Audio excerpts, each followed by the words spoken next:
Welcome to the Tech Egg. Don't get scrambled. Enjoy the video. You start by preparing the miniature so paint adheres and details read clearly. Clean the print with warm water and soap. Remove supports and sand problem areas. This removes print lines and improves adhesion.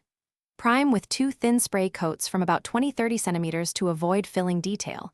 Let dry fully. Once primed, block in 3 base colors. Keep them thin so details remain visible, and set up a shade wash and a highlight for later contrast. Once base coats are solid, focus on controlled layering and contrast so you get depth without masking sculpted detail. Thin your paints roughly 1:1 with water or flow improver so they sit in recesses and avoid pooling. Apply 2 to 3 thin layers, allowing drying between coats. Use a small size 0 or 1 for edges and lines, a drip brush to catch texture, and a fine tip for eyes or rivets. Make sure to step back and check values. Adjust midtones before moving to highlights. Finish by adding crisp highlights and protective layers so your work lasts and reads at a glance. Pick a highlight 1 shade lighter and apply to edges and raised areas.